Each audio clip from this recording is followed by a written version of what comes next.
कृष्णाय वासुदेवाय हरे परमात्मने प्रणतक्लेशनाशाय गोविंदाय नमो नमः। हरे कृष्णा प्रिय भक्तजनों, कैसे हैं आप सभी। मैं नीलम आप सभी का एक बार फिर से आपके अपने चैनल प्रभु भक्ति संगीत में हार्दिक स्वागत करती हूँ। चलो, आज माघ मास के कृष्ण पक्ष की 10वीं तिथि है और आज दिन शुक्रवार का है।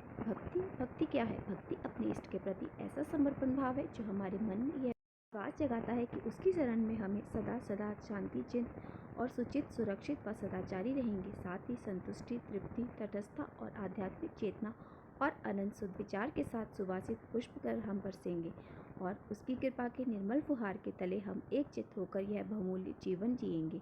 हमारा उद्धार, हमारा कल्याण और हमारे जन्म मृत्यु के चक्र से सदैव के लिए हमारी मुक्ति केवल और केवल भक्ति से ही संभव है। हरे कृष्णा।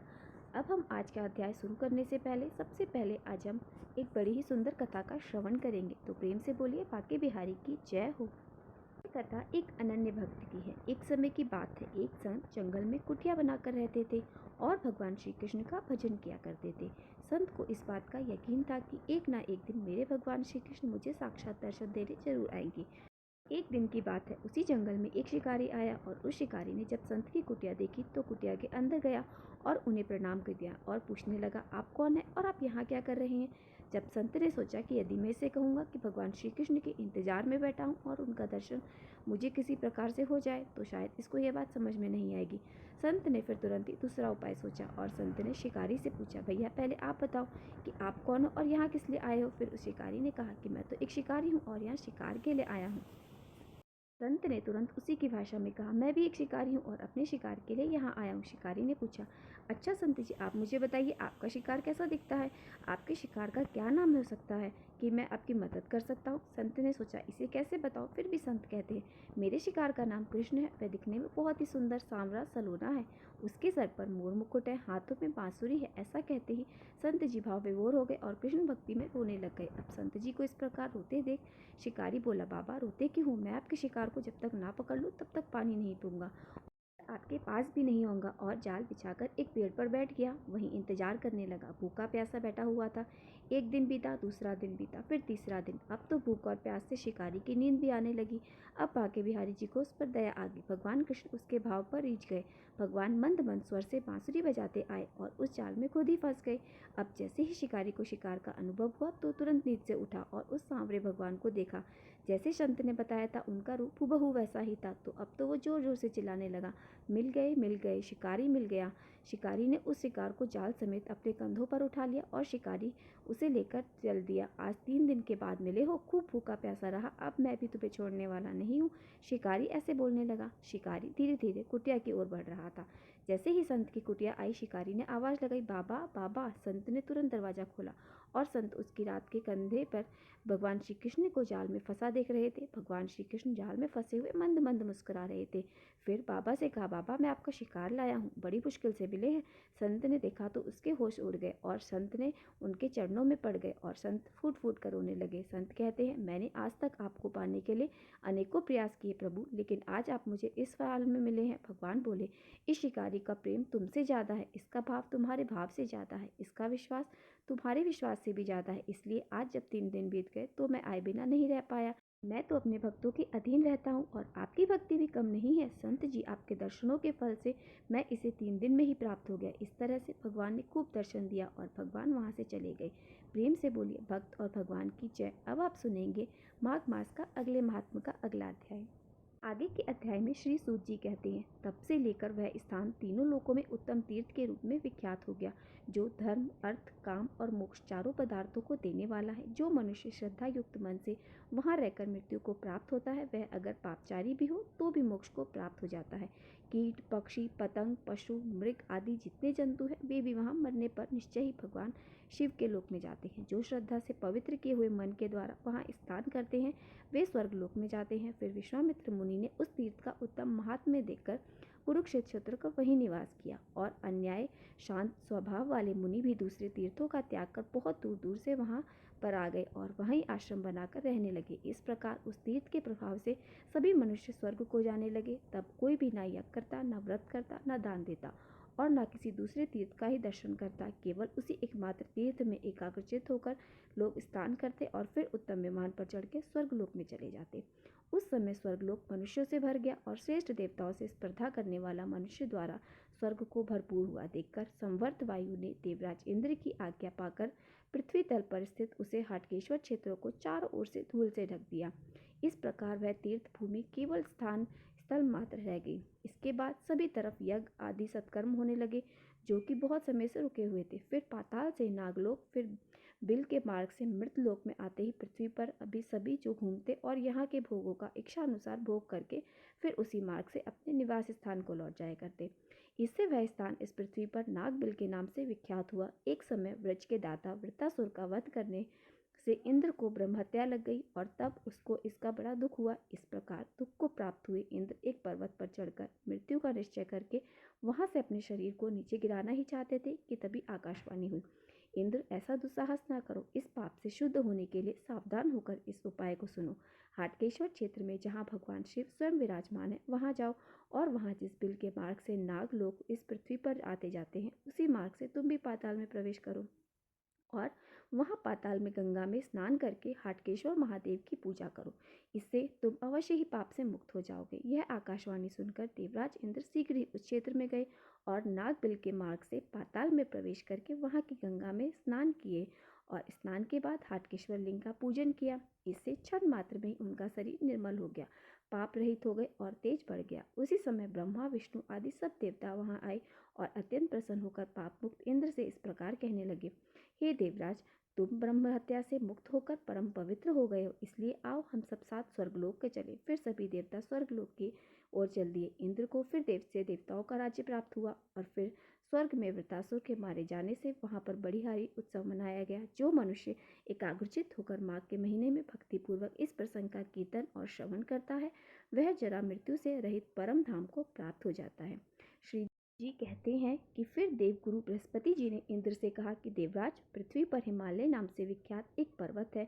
उसके 3 पुत्र हैं, मैनाक, नंदी पर्वत और रक्तशंख। उनमें से तीसरे पुत्र रक्तशंख को लेकर आओ और उसी के द्वारा नागलोक के इस बिल को भर दो। बृहस्पति जी का वचन सुनकर इंद्र हिमालय पर्वत पर गए और वहां उन्होंने हिमाचल से उनके पुत्र को, गंगा हिमाचल से उनकी आज्ञा श्रोधाचार्य की और पुत्र को उनके साथ जाने की आज्ञा दे दी। तब रक्तशंख बोला, पिताजी, मेरे दोनों पंख तो इन्हीं इंद्र ने काट डाले हैं, इसलिए अब मुझे यहाँ से जाने की शक्ति नहीं है। यह मुझे ले जाने का विचार छोड़कर कोई दूसरा उपाय सोचे।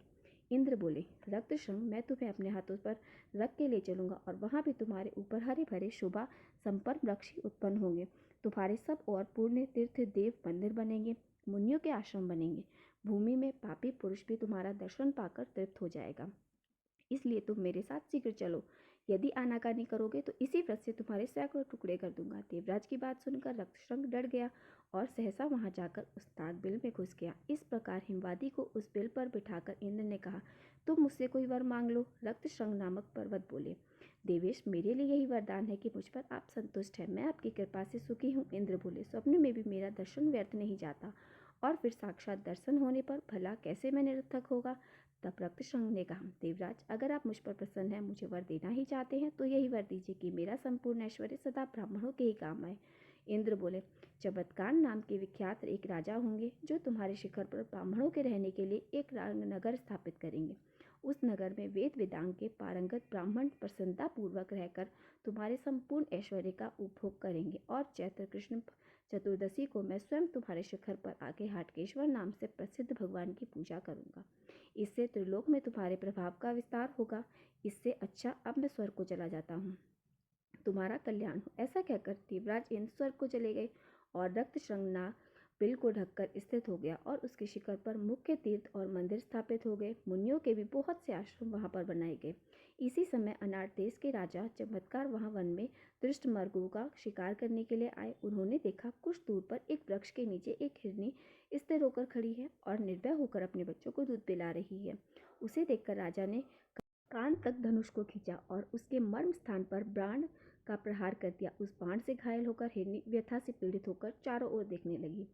इतने में ही थोड़ी दूर पर धनुष्य धारण किए राजा को देखकर वह कहने लगी, राजन, यह तुमने बड़ा अनुचित कार्य किया, जो कि छोटे बच्चे को की माता मुजदिन हिरणी का वध किया है। मैं अपनी मृत्यु के लिए इतना शोक नहीं करती, जैसा कि इस दूध पीते दिन मृग छोड़ के मुझे तेरे दुख हो रहा है। तुमने तो बड़ा ही निंदनीय काम किया है, इसलिए तुम इसी समय कोढ़ी हो जाओ। सुनकर राजा बोले, शिकार खेलना तो राजाओं का धर्म है, इसलिए अपने धर्म में लीन हुए मुझ निर्देश को तुझे श्राप नहीं देना चाहिए। हिरनी बोली, राजन, तुम्हारा कहना ठीक है, परंतु शिकार में भी क्षत्रियों के लिए यह नियम है, जो सोया हुआ हो, मैथुन में हो, आसक्त हो, बच्चों को दूध पिला रहा हो या स्वयं जल पी रहा हो, ऐसे हिंसक पशु का भी वध ना करे। उसका वध करने पर मनुष्य पाप से लिप्त हो जाता है, इसलिए मैंने तुझे श्राप दिया है। ऐसा कहकर व्यथा से पीड़ित हुई हिरनी ने अपने प्राण त्याग दिए और राजा चमत्कार भी क्रोधी हो गए। अपने शरीर को क्रोधयुक्त देखकर दुखी हुए राजा ने अपने सेवकों को बुलाकर कहा कि मैं अब तब तक तपस्या और भगवान शिव की पूजा करूंगा, जब तक मेरे इस कुष्ठ रोग का सर्वथा नाश न हो जाए। ऐसा कहकर उन्होंने अपने सभी सेवकों को वहां से विदा किया। श्री सूत जी कहते हैं, फिर राजा चमत्कार तपस्या में लीन होकर भिक्षा का अन्न नियमित आहार करते हुए प्रभास आदि संपूर्ण क्षेत्रों में घूमने लगे, परंतु उन्हें कहीं भी कोई भी ऐसा मंत्र, औषधि या तीर्थ प्राप्त नहीं हुआ जिससे उनका रोग भली भांति दूर हो जाए। इससे राजा के मन में अब बड़ा वैराग्य हुआ। वे अपने मन और बुद्धि को वश में करके उस पुण्य क्षेत्र में अकेले ही रहने लगे। वे अपने आप गिरे हुए सूखे पत्ते चबाते और रात में धरती पर ही सोते। मंद और अहंकार से उन्हें छू भी नहीं पाता था। फिर कुछ समय बाद उन्होंने तीर्थ यात्रा के लिए जाने वाले बहुत से श्रेष्ठ ब्राह्मणों को देखा और उन सबको विनीत भाव से प्रणाम करके कहा, हे ब्राह्मणों, मैं अनर्त देश का सूर्य राजा हूँ। मेरा नाम चमत्कार है और इस समय मेरे शरीर में कोढ़ फैल गया है। क्या कहें, कोई ऐसा दैवीय या मानवीय उपाय है जिससे मेरा कुष्ठ रोग शांत हो जाए? अगर है तो आप लोग मुझ पर कृपा करके बताइए। तब उन दयालु ब्राह्मणों ने कहा, राजन, यहाँ से थोड़ी ही दूर पर सुप्रसिद्ध शंख तीर्थ है, जो सभी रोगों का नाश करने वाला है।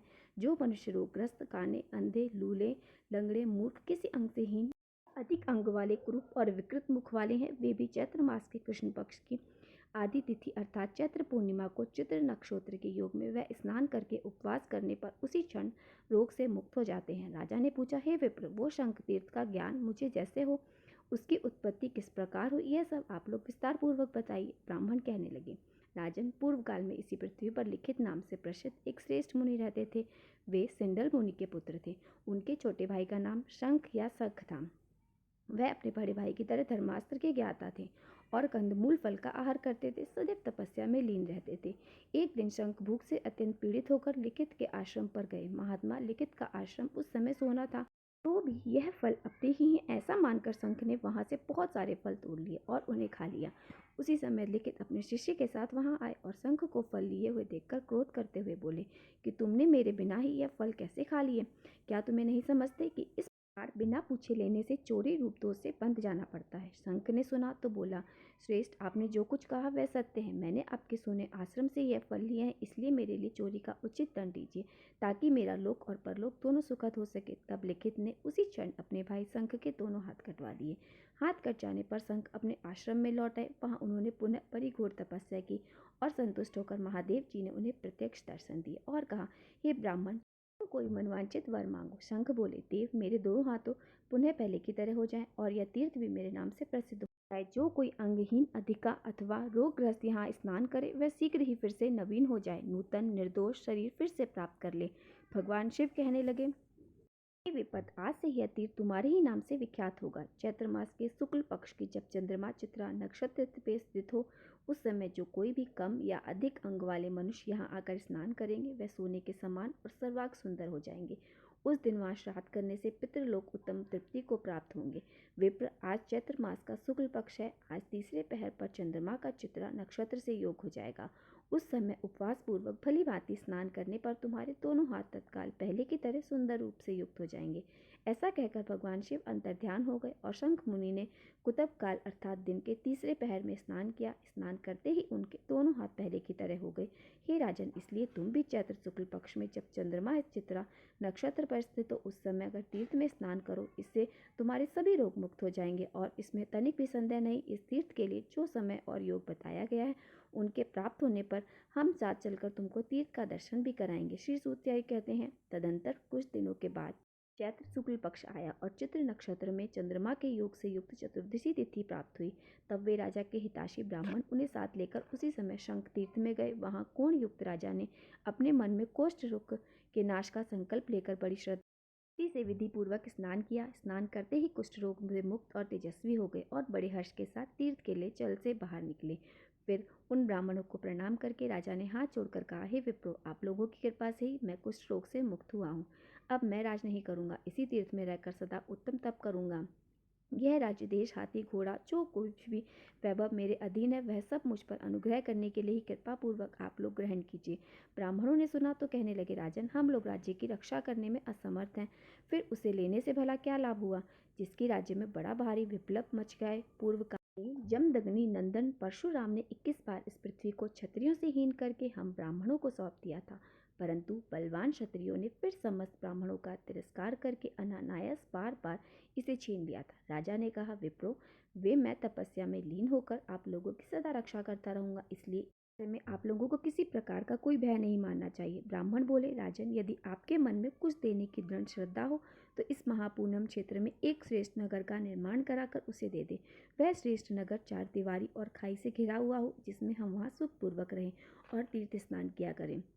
हम सब लोग सदा वेदों के स्वाध्याय में लीन और गृहस्थ धर्म का पालन करने वाले हैं, इसलिए हमें गृह की आवश्यकता है। यह सुनकर राजा ने बहुत अच्छा कहकर उनकी आज्ञा को स्वीकारा और उस स्थान में एक बहुत बड़े उत्तम नगर का निर्माण कराया। नगर के चारों ओर ऊंची ऊंची 4 दीवारी और गहरी खाई तैयार की। उस मनोहर नगर की लंबाई और चौड़ाई 1 कोस की थी। इस प्रकार उत्तम नगर का निर्माण हो जाने पर उन राजा ने ब्राह्मणों के पैर धोए और जो जैसी योग्यता वाले थे वैसा ही दान दिया। के अध्याय में बस इतना ही। इसके आगे का वृतांत आप सब अगले अध्याय में जरूर सुनिएगा। हरे कृष्णा।